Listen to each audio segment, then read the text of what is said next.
Bon, vous êtes sans doute déjà au courant de l'affaire, on y a consacré un super plateau jeudi dernier, et c'est Ève Roger dans l'émission C'est médiatique qui l'a fait connaître, après les premiers repérages de Politico. 2 jours avant la journée d'action, c'était mardi, la communication de l'Élysée organise une petite rencontre dont elle a le secret, c'est-à-dire un déjeuner avec le président et 10 éditorialistes de la presse parisienne convoqués à peine 24 heures avant.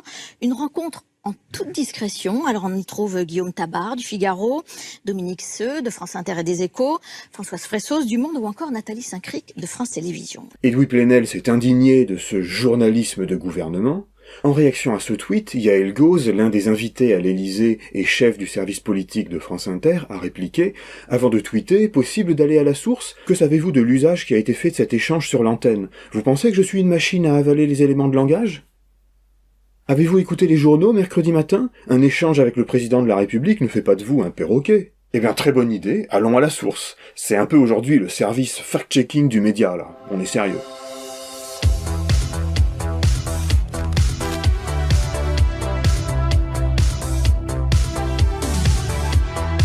Mais il y a une condition de taille à ce déjeuner. Les journalistes ne doivent pas dire qu'ils ont vu Emmanuel Macron et donc ne peuvent pas le citer. Moi, à ce moment-là, je faisais ma petite revue de presse, et je voyais un peu partout la formule « Macron ne croit pas à la victoire de l'irresponsabilité ». Emmanuel Macron ne croit pas, visiblement, à une victoire, comme on dit à l'Élysée, à une victoire de l'irresponsabilité. Je mets des guillemets. Emmanuel Macron dit souvent ces temps-ci qu'il ne croit pas à la victoire de l'irresponsabilité. Il y avait aussi tous ces articles, plutôt écrits sur le mode du récit, avec peu d'éléments analytiques et encore moins critiques, et décrivant la psychologie du président. Ils attribuaient des propos à Macron sans qu'on puisse comprendre qui les a recueillis et dans quel contexte. Pauline Bock, d'Arrêt sur Image, exprime parfaitement le sentiment du lecteur. Cette prose se lit comme une tribune qu'aurait écrite le président lui-même s'il parlait de lui à la 3e personne. Car de qui tient-on tout ça?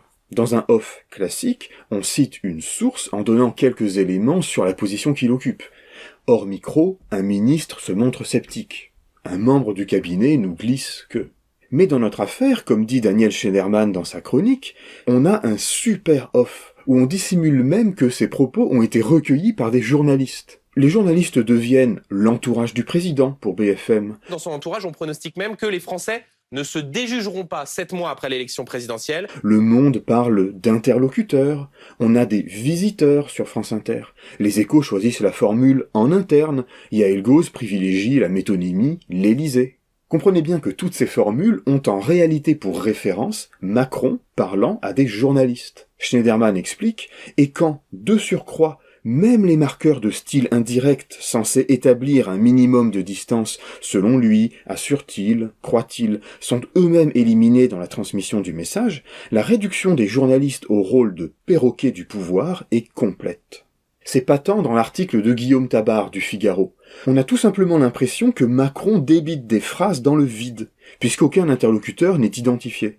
Dominique Seux, également présent au déjeuner, a trouvé la solution.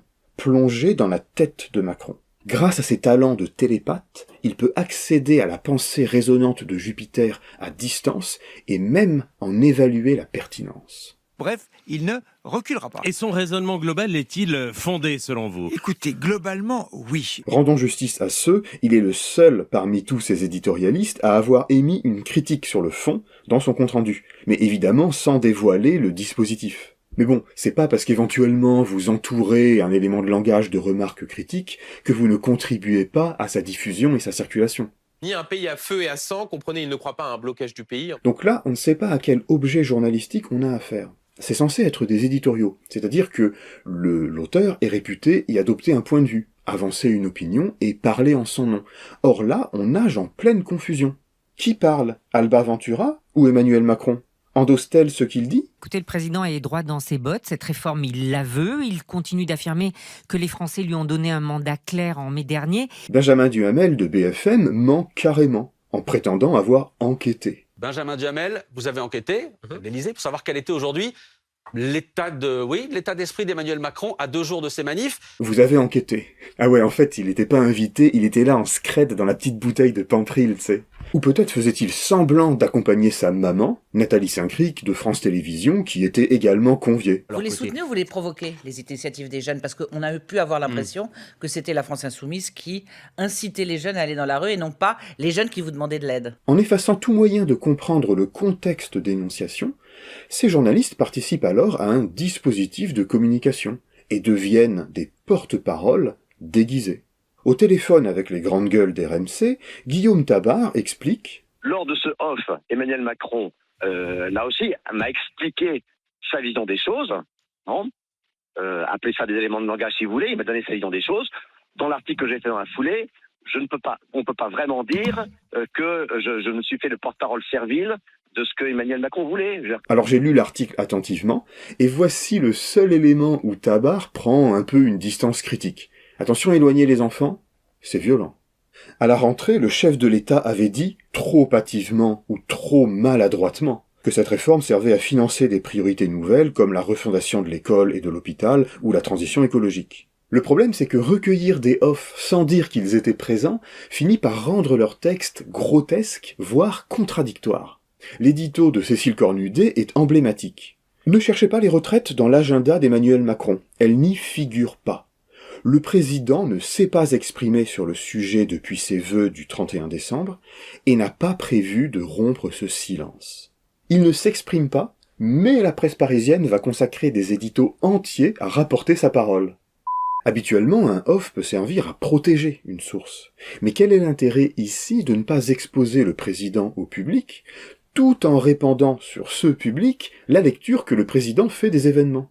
Le Monde, qui a envoyé l'éditorialiste Françoise Fressoz à cette rencontre confidentielle, expliquait justement, en décembre dernier, dans un long article, les dérives du off, qui permettent aux responsables politiques d'instrumentaliser les journalistes en faisant circuler des éléments de langage ou de lancer des attaques sans avoir à les assumer publiquement. Alors une question qui agite le commentariat politique en ce moment, c'est de savoir si Macron va s'afficher comme porteur principal de cette réforme. C'est-à-dire, est-ce qu'il va prendre le risque de faire augmenter le niveau de colère parce que les gens le détestent? Donc voilà comment on pourrait énoncer l'intérêt de cette opération pour Macron.